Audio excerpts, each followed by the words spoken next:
take a seat, sit back, relax, and welcome to the Kladecast. You guys want to introduce yourselves? Just say who you are.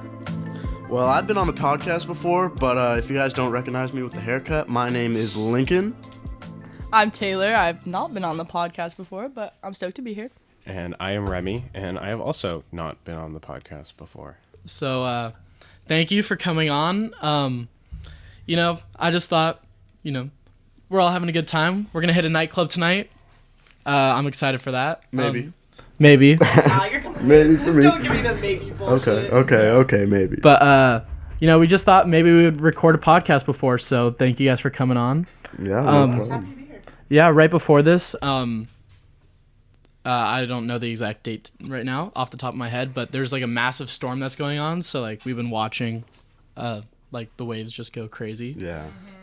Nah, I just checked this morning. I went down to Breakwall and just there's like sand all the way up on the road, and like the news was there, and like all the locals were just like on the wall, and just like, I don't know, it was pretty mackin'. Yeah, no, it was pretty crazy. My stepdad is saying it's like the biggest storm we've had in like 25, 50 years. Mm-hmm.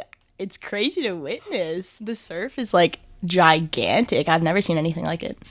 Yeah, no, I think it's really cool. But we kind of talked about it a little bit before we got into the podcast.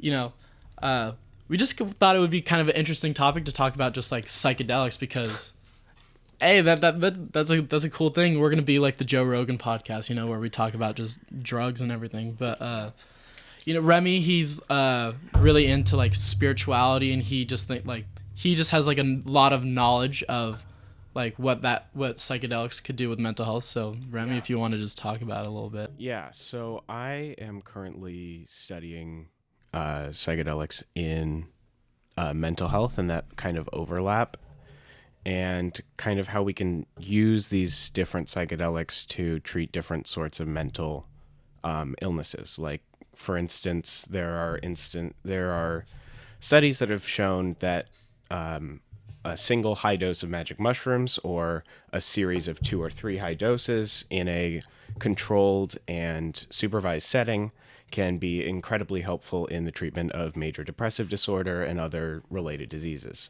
So that is some really promising research that we're looking at in the field of psychology that honestly we haven't had the kind of space to talk about in the realm of psychology since the late 1950s, early 1960s, before the kind of war on drugs was started.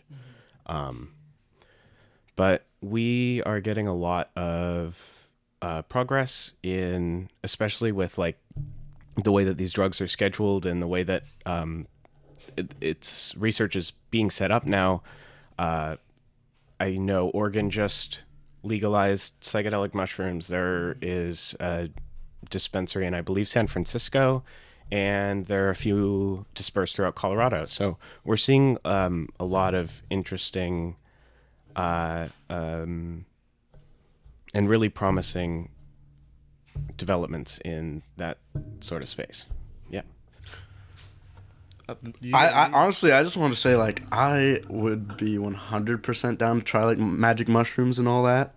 Like, I know you, Blake, are not very prominent on taking them because you're such in a good headspace right now, but like, I'm not saying I'm not in a good headspace, but like, I don't know, I'm just curious, like, what kind of like opens up in your head, like. Yeah, and I think it's kind of interesting, like, Remy, you and me were talking about like the stone to ape theory. Like, yeah. I'd like to believe that that's true, that like our ancient ancestors just took a bunch of mushrooms and then got big brained. Yeah. Well, it's interesting, and there's a few different facets to that type of theory. Like, there's the prominent one that everyone talks about. That's like, literally we ate mushrooms and then our brains grew and developed into more complex things and more complex machines that have better wiring and are more efficient, and we're able to develop things like language and communication and the way that we use tools and stuff. Which is a little bit more highly scrutinized than a theory that I think a lot of professionals in human evolution would semi-agree with, is that we've interacted with these psychedelic compounds, whether it be mushrooms or DMT in the form of like acacia or ayahuasca or any sorts of those compounds. Like, we've been interacting with these compounds for hundreds of thousands of years. Like, we know that they existed in the Valley of Life, where human evolution kind of picked up and where we got really smart really fast. And we know that we interacted with them. So kind of the question is, how much did they have to do with it?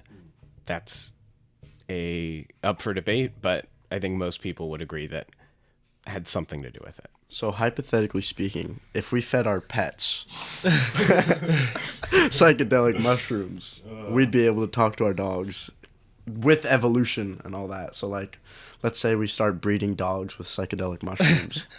Okay. I can't advise Maybe. that, but I mean, in 100,000 years, I mean, that's so unethical. But like, if you had proposed that 40 years ago, I'm sure some scientists would have been like, in the FBI would have been like, yeah, let's throw that on top of all that crazy stuff that they were doing back in the 60s with Project MK Ultra. I was just about to bring that up. Yeah. Dude, just give Bunny the dog a button that says shrooms, and then they can consent. Like, it's okay.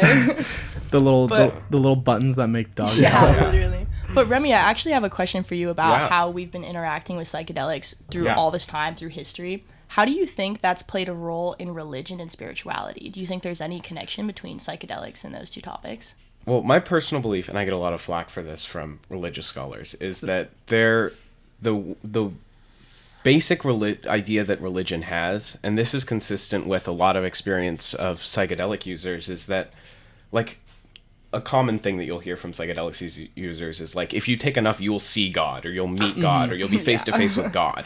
And it's like, well, if these people were seeing God and interacting with God, doesn't it stand to reason that they were humans just like us, so they needed some other inputs to access that type of spirituality? And there's a lot of evidence that is really interesting and really promising that like, for instance, there are some sects of Christianity where magic mushrooms are a holy sacrament and are to be treated with highest respect, and that everyone should partake in this holy sacrament. And that doesn't really align with modern medical research. Mm-hmm. We think that there are certain types of people that have genetic coding that makes them disposed to like HPPD, which is the prolonged instance of a psychedelic trip that can affect for years and years after you take it, or schizoid incidents like on the schizophrenia spectrum after psychedelic use. So we know that this is a risk and it can trigger these types of things, but we also know a lot about it, so we can do these as long as we're doing these things responsibly, and we're progressing the way that we have been, which has been very slowly. We've been doing it the right way through the proper legal systems, and it's been a really great field to hop into now because of all the leeway that we've gotten in the law so far. Yeah, definitely. You probably won't be able to hear it like in the thing, but Lincoln just pressed a sound on my thing that does like the dun-dun-ch, like that. He made a joke, so that's just what we heard. But no, I think all of it's like really interesting, and I like the idea that, or like the story in the Bible where like Moses was listening to the burning bush, like how that was like said to be like just someone like going through a trip. Yeah. I mean, we can hypothesize that the burning bush story, if it actually took place, which that's obviously a widely debated issue, if the things in the Bible actually took place, but if it were to have taken place, it's quite possible that it could have been a small acacia tree that was on fire. And we know that acacia, in the bark of an acacia tree, exists 5-MeO-DMT, or dimethyltryptamine, which is the strongest psychedelic substance that is known to humankind. And it makes sense that in this story, there were people walking by the burning bush, and they didn't stop and they didn't observe it. But when Moses stopped and observed it, he started having visions and hearing God. And so, essentially, what he did was nature made him smoke DMT.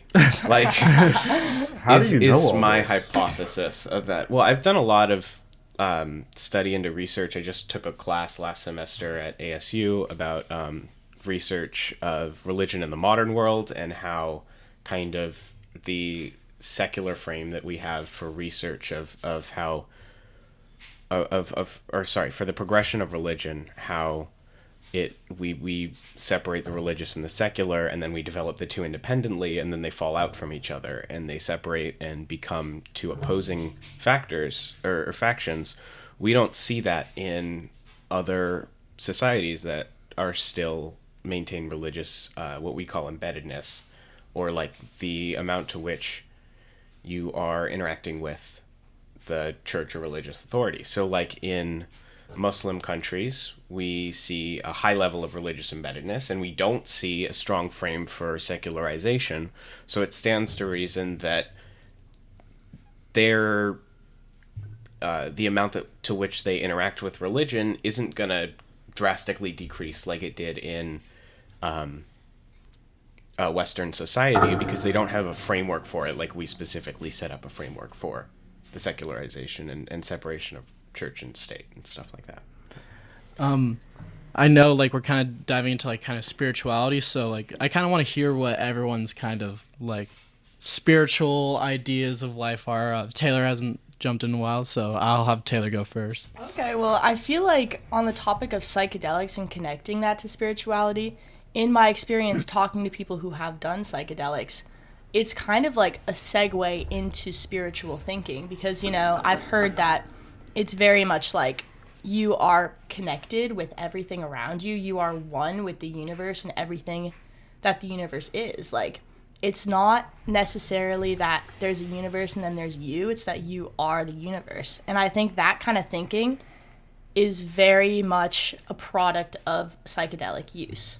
So with that being said, like, I've had these experiences talking to these people who have done psychedelics, and I feel like it's kind of reflected on my own perception of spirituality. And now I start to understand how they feel so connected with everything. You know, like, personally, I do consider myself a pretty spiritual person. I think I'm here on this planet experiencing life as a human, if that makes sense. Like, that's like my purpose here, is just to experience life as a human. I thought And, you were like, here experiencing it as a frog. No, for real, dude. But I feel like I recently realized I had the most spiritual conversation of my life on the floor of my bathroom on a Friday night in Isla Vista with one of my really, really close friends.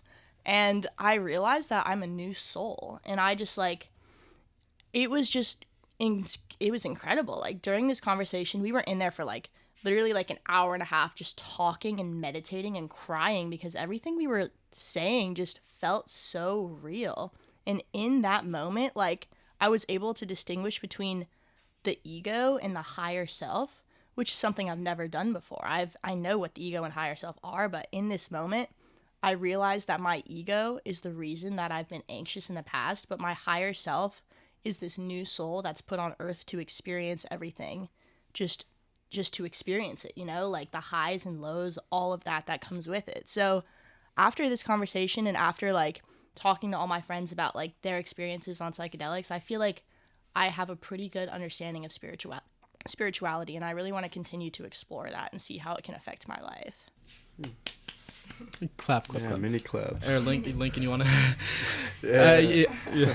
As Lincoln, you want to go next? Just talk about spirituality a little bit. Yeah. In my experience, like, I don't know too many people that have done psychedelics, but I mean, for me, I'd consider myself, like, not atheist, but I do believe in, like, higher power. My dad himself. Deist.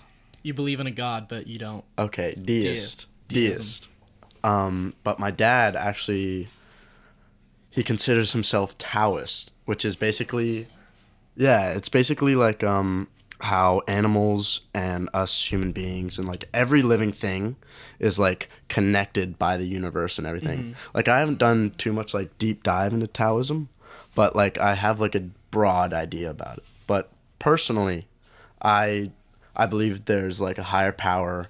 There might be an afterlife, but that's kind of it when it comes to spirituality for me. Yeah. I also kind of had the same conversation with Remy. Like, I kind of believe in like the idea of like the egg theory.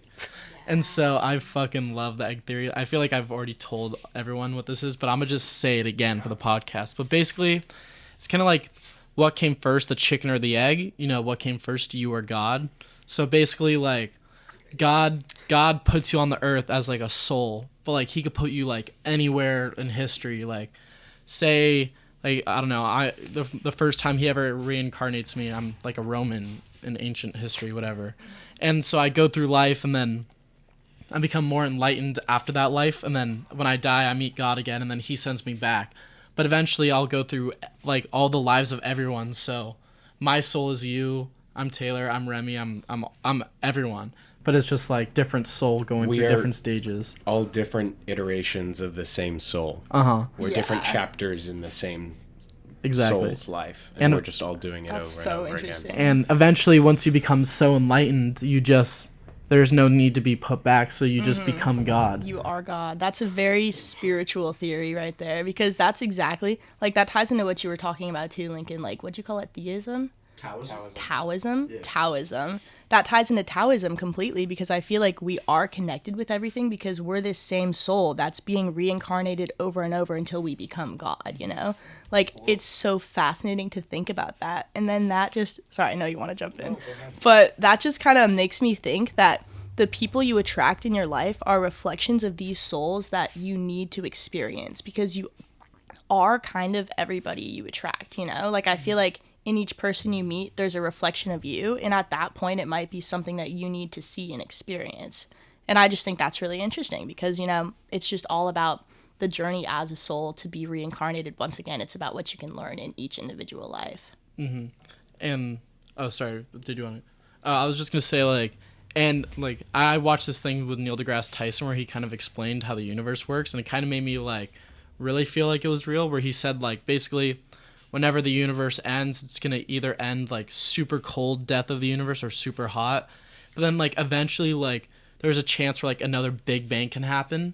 So it's like, oh, that idea is like forever like exploding, coming back together for like infinity. And like life has just always existed. Like we just can't comprehend that it's like always been happening for like forever. Well, if you look at life and death as, or life itself as a dynamic state that is either on or off. It is a binary thing. You are either living or you are dying.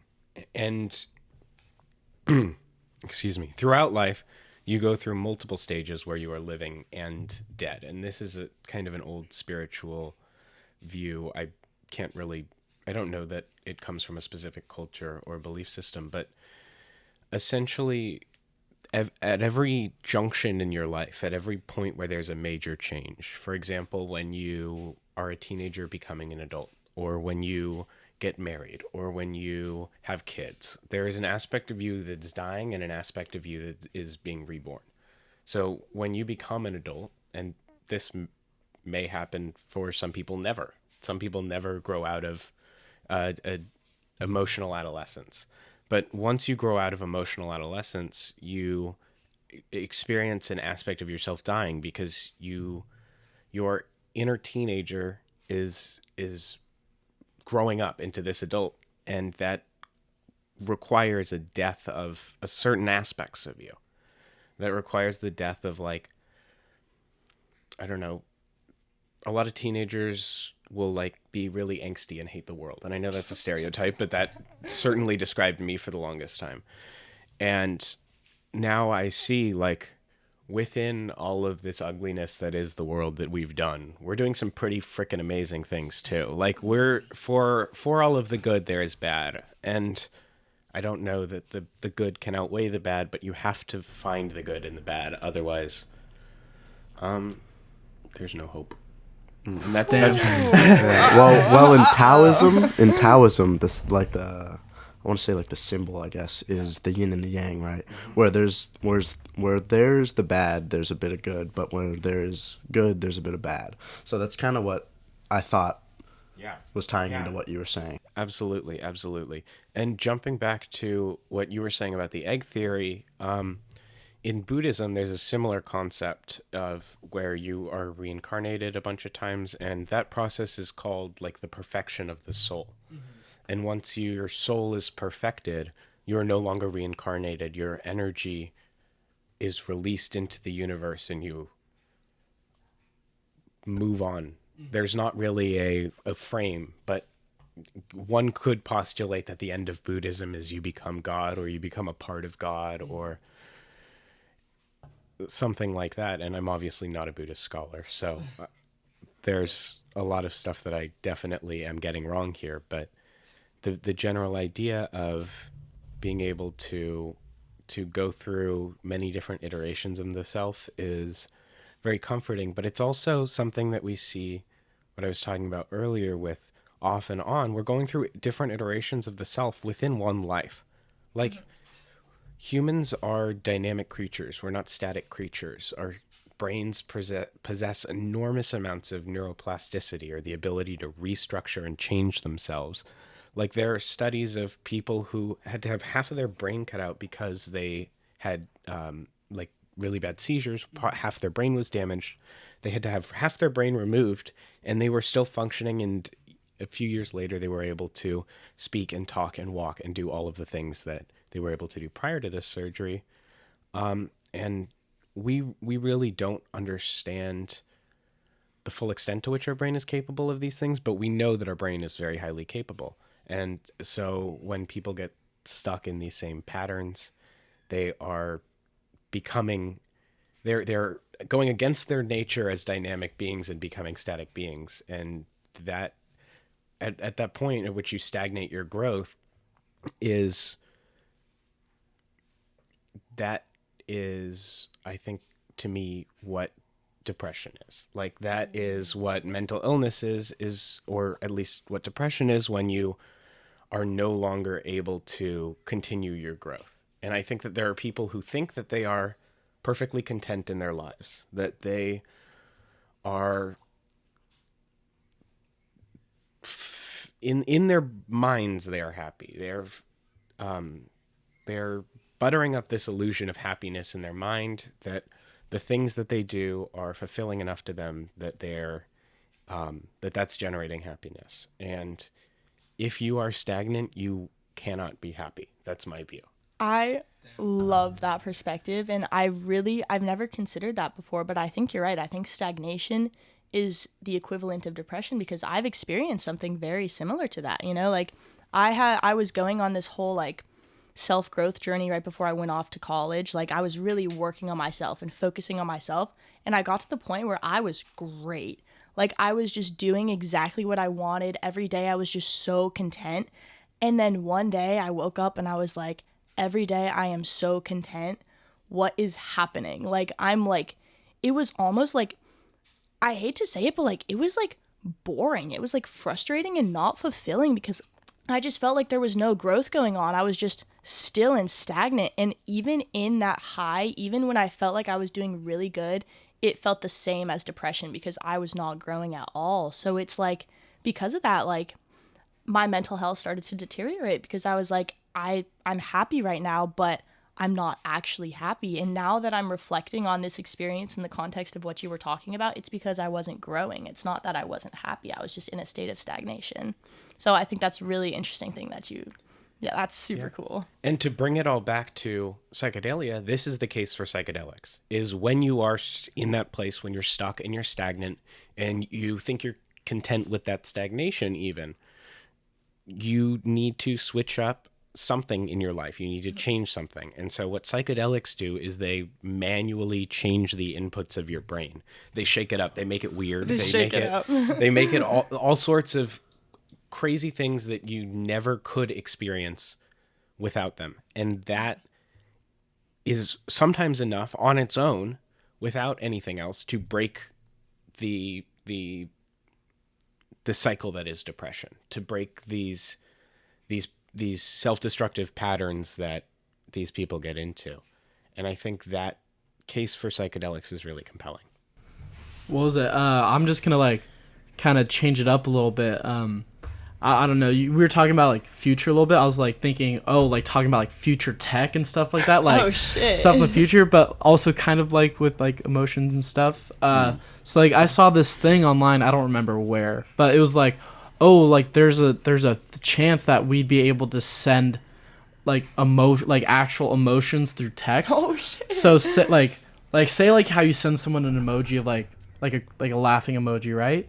But instead, like, you would actually be able to send someone like how you're actually feeling, and someone would be able to actually like feel the emotion that you're in. Like, I feel like that would solve so many problems in the world, you know, just like I agree. That's so interesting. like if I'm like angry at someone and like I could send them how I'm actually feeling, and they'll be like, like I understand how you feel. Like, wouldn't that be really trippy? No, I know. Like, I've had the experience, like, I've texted someone something and they interpret it in a whole different way. But when you add like that, what you were saying about future tech, the emotion through the text, like, that would like be game changing. It would just like fix just a whole bunch of problems, because like when you're texting, you don't see the person and you don't see their reaction or their physical state and emotions and all that. But like I said, I've sent texts where I'm either like pissed off or like this, that, the next thing, and they just don't understand how I'm feeling.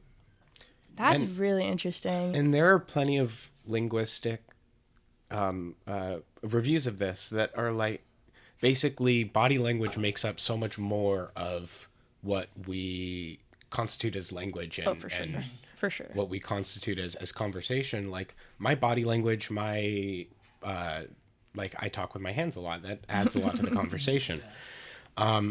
Or I like my facial expressions. That adds a lot to the conversation. Like, to the extent that even I studied sign language for a year.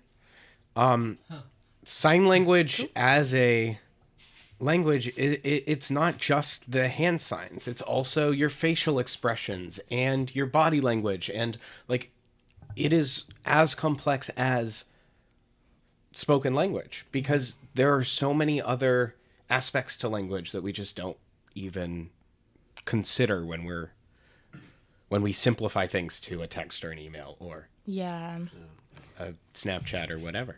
Going back to like the whole concept of sending emotions through text, that, first of all, that is wild. Like, I thought you were going to say, like, we should send smells, like, because I want my friend to smell my candle over FaceTime. Like, I can't believe they can't smell my candles. That would be abused. No.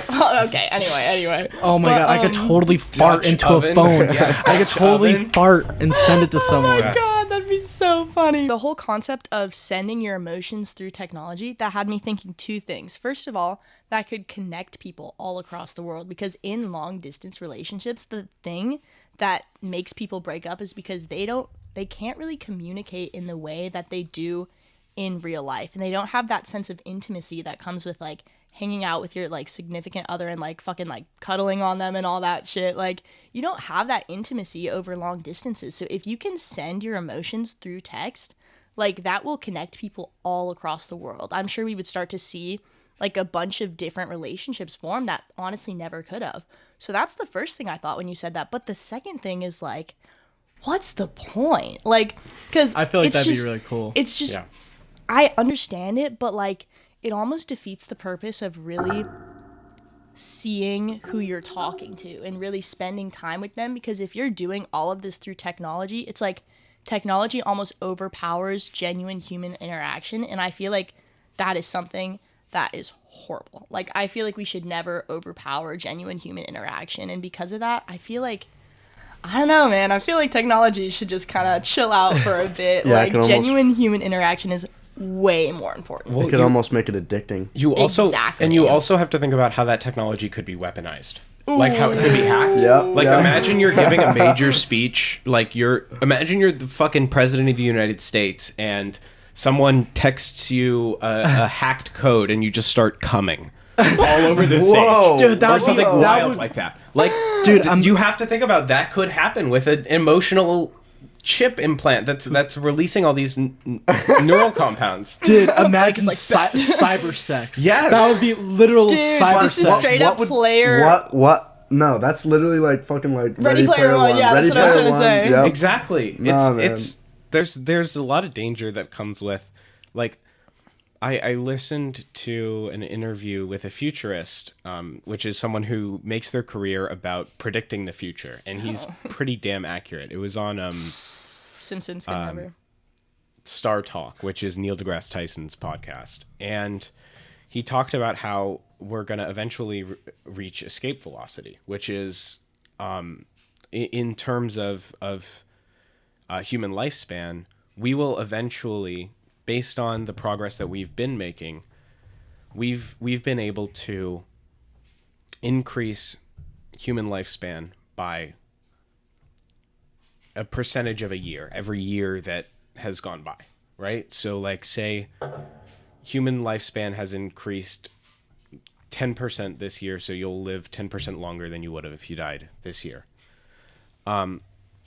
which is an astounding figure. But we're getting pretty close to the point at which in a few decades we will get more than a year for every year that we're working at this technology. So we'll reach what's called escape velocity, where we will eventually be able to sustain our life for an indefinite period of time.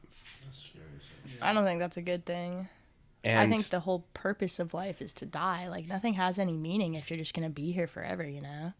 well, it's not that you don't have the option to die. It's that you have the option to extend your life for another 100 years if you want. But, like... Eventually. I That's obviously not the reality guess. today and isn't going to be the reality tomorrow or in a decade, but it might be in half a century. Yeah, but for 8 billion people, like, all that food's Oh, gonna run out so fuck. damn quickly, and overpopulation. Because and- overpopulation is already Well, you have to think huge you have issue. to think that a lot of people don't want to do that. Like, I brought that up and the three of you all said, "No, I wouldn't do that." Well, I think I would do it. Oh, I you just would think do it it? sucks. Oh, like, okay, okay. I would do it, and I'd Increasing feel your bad lifespan? for myself. Wait, or for not what? bad for myself, but it's, like, selfish. Like, But- I feel like but the think about- natural way of things does not say that any... But think about what the natural way of things has been before modern technology. The natural way of things is that half of every human that ever existed never made it longer than 10 years of their life because infant and child mortality rates were so high for the majority of human history. Like, this is the natural progression of how humans will approach technology. Is that we always want to live longer, we want to live in more comfort, and we want to increase our capacity to work, to do things with our mind. I think if we were able to accomplish that in a way that is sustainable and not detrimental to the planet, then it wouldn't necessarily be a bad thing. But, like, the planet can only hold so many people. But maybe we'll expand to Mars or some shit. You know, maybe we'll be up there with Elon Musk, like, Elon's drinking on it. That's what I margaritas was on a about to beach. say. You know like, what, it's what's kind of like sad that I saw the other day, like just think about like living longer, like the more we live longer, like the later you have to like retire in life, because I'm seeing all these videos of people like they're so old now and they like retired at like 60 Well, and they're living to like that's- 80, 90, 100 and like they don't have enough money That and they're doesn't- having to go shit. back to work That because doesn't they can't have to be the afford it. case, though. Like, that's largely the case in America, but in a lot of other countries, that's like in European countries, people are still retiring pretty young, and that's because of a lot of the social systems that they have set up and their higher taxation rates. But like realistically, we have enough food to feed all the people on Earth. We just don't have the means to get it there, and we have certain ideologies that say, hey, you should have to pay for this, which I'm hoping that in our lifespan we will see people saying, no, we no longer have to pay for things. There is so much that, yeah, there will be some form of currency, but it won't necessarily be money. Like, we will Sex for money. Just prostitution becomes legal again. That'd be pretty lit. or I would be a male gigolo. and 100p. Realistically, I shit. don't think what I'm describing is going to happen because of the course of history and the course of human desire and kind of the way that we've interacted with society for thousands of years. But I think that once we reach a point of excess, when there is so much excess and so many people are still dying, like kind of how we are now, how people are starting to get outraged, it's only going to get worse when shit gets worse. Yeah. Because the wealth gap is growing. The rich are getting richer and the poor are getting poorer. And that's only going to keep happening unless if we change the systems in which that happens. Yeah, I don't really know if that's going to happen. It's just been like that for history. Although, as much as we hope for that. Yeah. But also, I kind of want to go back into future tech because I really like it. Yeah, no, Like, I'm down for future tech. Cyberlink, is that or Neuralink. Like that shit. Like I have a feeling everyone's gonna be getting that. It's a brain implant that and Elon Musk is that's icky. That's Elon icky. Musk is making it. Hold and you can do things like control. As of right now, it's not doing much. It's been implanted in a monkey's brain, and he's used it to play Pong. And that's, I think... With his brain. He played Pong with his brain. It's pretty phenomenal. The it's pretty amazing. Yeah. But what they so funny. what they think that Neuralink is eventually going to be is having all of the access that your phone has internally in your brain. So instantly being able to access the internet. Instantly being able to access all of human knowledge. So there's just That Wi-Fi makes in your me- head, basically. Yeah, Just like- okay. I have a thought.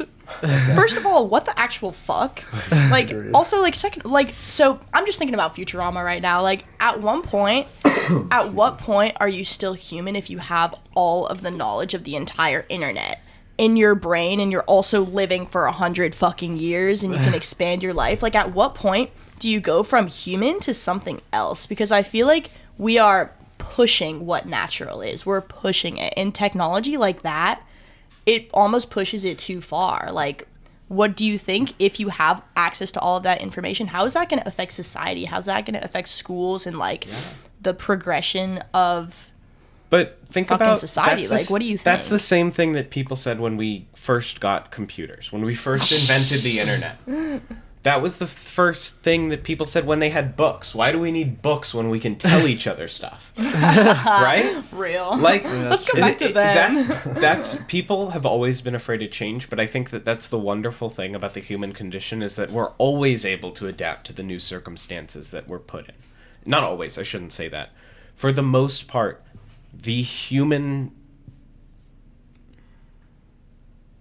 humans will adapt to great lengths to stay alive and to thrive in new environments.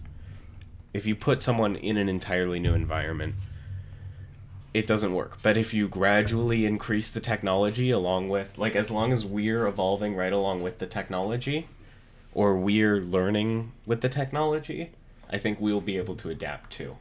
It's the same thing that people are saying with AI.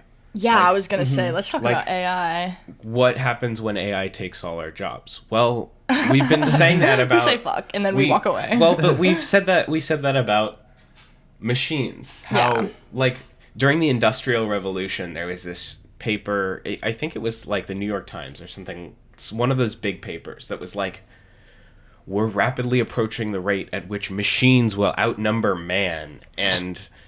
This is so dangerous, but machines outnumber us now. Oh, already, but not in an intellectual way. Like, there's still just a thing that we use, that we manipulate. But let's that's all talk about AI. What happens when it's not a thing that we use and manipulate? What happens when it's a thing that manipulates us? Because, honestly, we already kind of see this in social media. Like, social media is designed to captivate you. Like, we are the product. And that is... We are the product. It's so no, true, literally. It's like, so true, though. That's the thing. Like, we don't even realize the influence that social media has on our lives. And that is just, like, not even, like, scraping the surface of what artificial intelligence can become in the next 100 years. Like, I have no idea how this is going to affect society. I think it's not going to affect society any more drastically than any technological revolution has up until this point. Like, we may see some advances and we may see some drops in employment, but we've seen that after many of these revolutions, and then we need more manpower for people to maintain the servers that the AI is working on, or to program new AI, because we don't have AI yet that can teach itself new things. Yeah, fair enough. Fuck that. That'd be so scary. No, like what something Ex Machina building its own brain. But and there is a point at which AI intelligence will pass human intelligence. Yeah. Oh, for sure. Easily. But that's not necessarily the end of the world. Like, AI intelligence arguably already has passed human intelligence, and that's a debate that I'm not equipped to have. But quite frankly, the distinct human input that we put in, I think, will always be useful. Mm-hmm. Lincoln, I know you wanted to jump No, in. yeah, I just wanted to mention something about like the AI art, like yeah. all over TikTok. Like you've seen like the AI just like you take a photo and then it just like automatically generates like a whole like not like different image, but like what the AI thinks is what the image is. Like I've seen just like the funniest stuff like pop up on these like AI art things. Like there's one image. I don't know where I heard this from, but like PETA was suing this one guy that took that one monkey image. There's like that one. There's a lot of monkeys. The one monkey image. There's not just one monkey image. I gotta pull this up. But to the point that humans are going to be replaced by this, like, we don't see artists being replaced by AI engines. Well, maybe. Well, no, I mean like, but to the extent that human art still exists in a major way, that human input is still required for these AI machines to work. Like, they can't just generate art by themselves. They can't generate their own samples. What, the AI? Yeah, the AI can't say, okay, I'm gonna make 100 art pieces today and I want to do these things. Like, it's not conscious in that sense. Ooh, question. What happens when they become conscious? Like, do you think AI is ever going to actually be, like, aware of itself? And then, like, this is, like, the reverse of what I was saying before, like, how we won't become human. Like, do you think if a robot... I can't get Futurama out of my head right now. Do you think if a robot is aware of itself, then it suddenly has rights and it's, like, a being? I think just the fact that we have a brain and we have, like, chemicals, like... Humans act a lot on impulse and like different stuff that happens to their brains. Like computers can't really like, like we will if something always happens, be distinct from these machines. Yeah. I was just gonna say they don't have a soul. Like if AI were Do we have to a soul? learn, like say like I don't know, I can't hit a computer and then it'll be like all angry at me, Like, well, yeah, say someone hits me, like, there's a chance I could be angry, I could laugh it off, I could cry. But they like, said it that. depends, like, how, like, what's been happening in the They past. said that about other races, like 50 years ago. Other races? Yeah, like white people said that about other races of people. Like, we've been abusing other races of people for most of human history, and now we realize that that's not okay, right? And I'm not saying that is equivalent to what's going to happen with AI, but it may be, or with these machines, but it may be. So like, you're assuming like AI is just going to like gain like behavior consciousness. And consciousness. What if and it just, does? Like, I think that behaviors? if it does, it's not going to take over. I don't think that it's going to conquer us. I think that human input and AI, like the AI, I think is smart enough or can understand that human input is necessary for the AI. Like, human maintenance and human programming is necessary to fix the AI. It's necessary to improve the AI, and all like, I think that we will evolve. It's possible that we evolve a codependence with AI. Oh, that makes sense. But I feel like don't that's already think, happening. Yeah. But I don't think that it's gonna take over. I think that we will adapt to it in the way that we've always adapted to new revolutions. I mean, I feel like if AI were to actually gain consciousness, I feel like we wouldn't, like, I don't know, say, like, I don't know where I was going with this, but I just feel like it just wouldn't be able to equate to, like, humans. Yeah, Like, I get that. Well, Like, they could say they have feelings, but, like, we don't we wouldn't actually be able to tell. if Well, they have- as Remy was saying, we were saying this kind of shit about other races 50 years ago, right? But that's also because humans have just forever, like, if something they don't like, then they attack it. Yeah. You know, if there's a bear and it's being scary to them, they'll attack it. It's anything that is changed from the status quo. Anything that they don't know how to deal with. The first instinct is either fight or flight. Yeah. And that's what they do. If you are powerful, your first instinct is fight. Yeah. And that's kind of been the telling story for humans. But I think that a lot of people are saying, no, I won't use these AI technology. That's flight. That's running away from the problem. There are people that are saying these are novel tools that humans will use in the same way that we've used tools for thousands of years. Because an AI right now is just a tool to browse what humans have done. Like it's a compilation of human input. It's able to do it really quickly and better than any human ever could. But it's not doing something that is distinctly new. Blake, you said something that got me thinking, and I kind of want to steer this conversation in a little bit of a different direction. But, sorry, I'm like geeking out now. So, hold up. So you said if the AIs become conscious, how do we even know if they can actually feel these things? Well, how do I even know that you guys can even feel these things? Like, that's called solipsism.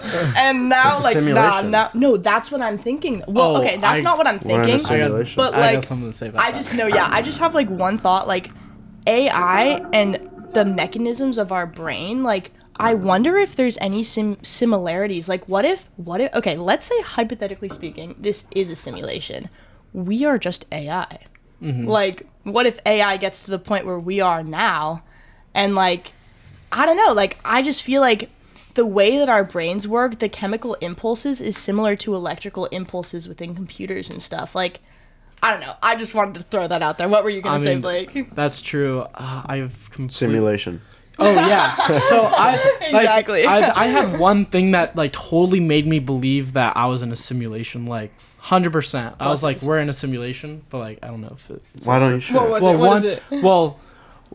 Well, this also happened within the span of a week. So this kid that was on my old water polo team, he sent me a video. He goes, "Okay, now I know we're in a simulation." And you sent me a video, and there was literally like a palm tree just like in the middle of the sky. Like, what the fuck? Like, straight up just recorded a video of like a palm tree in the sky. I was like, that is the weirdest thing I've ever seen ever. But like, I was like, there has to be some sort of explanation. I was like, there's no way there's just a palm tree hanging there. But then one time I was hanging out alone in my front yard, sitting by the fire, and then all of a sudden, like, I was just looking up at like the moon and the stars, and I was just like, oh, like I'm chilling out, and all of a sudden it looks like it looked like a door opened in the sky, and it was like bright blue light, like what the like if you ever fuck? see you know when like rays of light come through something, Yeah. it looked like rays of blue light coming through this door, and I'm like, what the fuck, and I'm just looking, and I go, I should take a fucking picture of it, and I took a picture of it. Do you have the picture? It's in my phone. I have the picture of it somewhere. And it was the trippiest thing ever because it was literally like square in the middle of the sky, and it looked like light was coming through, and I was like, oh, okay, now I know. Like that one scene in Chicken Little where the sky's falling down. No, like straight, like literally I was just looking at the sky. I was like, that is a door in the sky that opened up. And I was like, and I am looking at it right now. It was a solid like 5 minutes. And I was like, I should take a picture of it. And then I took a picture of it. And it was the trippiest thing I've ever experienced. That's so crazy. And I wasn't drunk or high or anything. I was dead sober, like just looking up at the sky, and this thing just pops out. And I don't have an explanation for it. Like, yeah. Wow. I mean, because you can't. Oh my god, that's fucking crazy. My thinking surrounding simulation behavior, or whether or not we're in a simulation, is like the purpose of a simulation is to generate novel outputs, is to do something unexpected or interesting, right? So that people would want to watch the simulation, or so that people would want to interact with the simulation.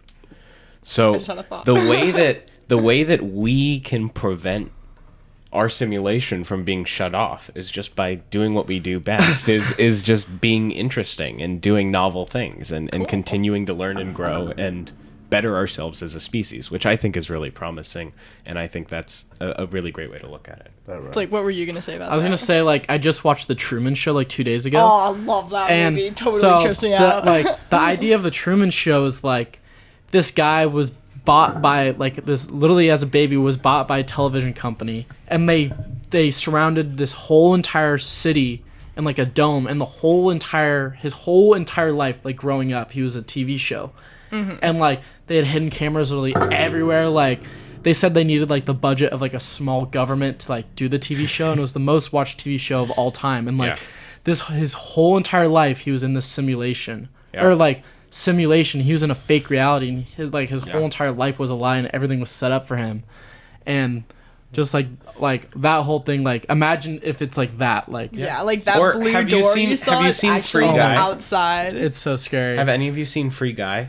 I like Free Guy. Yeah, so that in that movie, the premise is that an AI gains consciousness, and that the way that they eventually, spoiler alert for anyone who hasn't seen the movie, go see it first. It's really good. Oh yeah, too late for spoiler alert for Truman Show. Whatever. Dude, it's basically, Truman Show. the resolution of the movie is that these AI are given a planet, a space, a virtual space to interact and grow on their own, and people can just tune in and watch it. And it's a really popular video game, but it's not a game because you're not putting in inputs. It's a simulation. It could be what we're living in now. So when you were talking about something earlier, I had a thought, like, hold up, what was my thought? It was something about religion. What if, so let's say that this is a simulation and there is like some input or whatever that's like creating all of us to do this right now, as a computer would like play The Sims or some shit. Like you turn on the computer, press play, blah, blah, blah.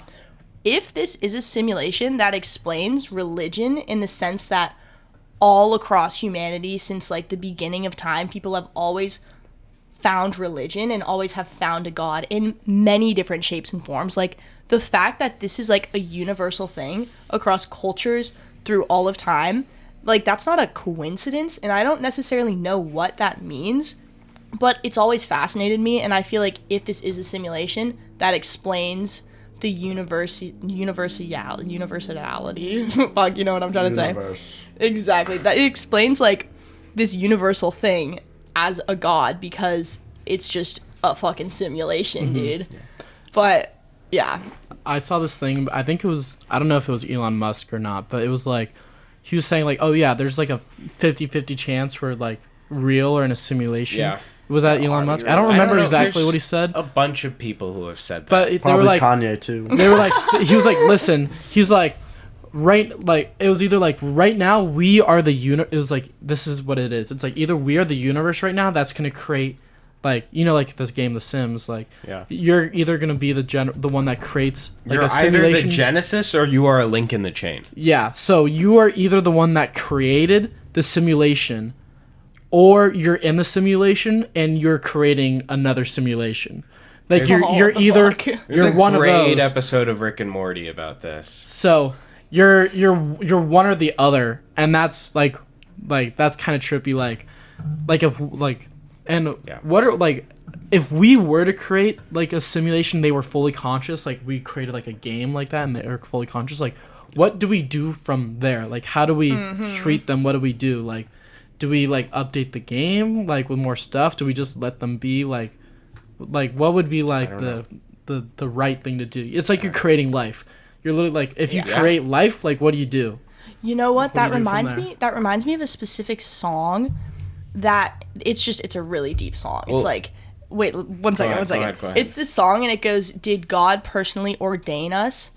Is God personally ordaining every move, or did he just set us in action to see what happened? And that just kind of reminds me of it, because it's just the morality of that. Because if you personally ordain every movement that these hypothetical humans in your little simulation are doing, like that's just so much responsibility. So I feel like it's more likely that like we were just set in action, you know. That's what I believe too. Like whatever happened, it just set us in action, and here we are, just like fucking rocking out, doing podcasts and shit. But like we were set in action, like so long ago, and here we are. Well, that's a theory that's been echoed throughout cultures throughout time. Like there are Jewish scholars from thousands of years ago that there's God is a clockmaker analogy, which basically means that God created the clock that is the universe, and he wound it, and now it's running.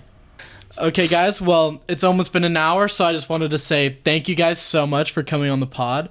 I would actually say this is this is one of like my favorites that I've done so far. Like I felt like it flowed very well. We talked about a lot of cool stuff, so just wanted to say thank you again. Yeah. Happy New Year's, everybody. Thank you for having us. Happy New Year's, even though it's already been 6 days. We're in the new year. Do you guys want to shout out anything? Like give any good final messages to the world? Like your final message? You know what? Shout out my mom, just because like my mom's great. Like she's great. Just shout out my mom.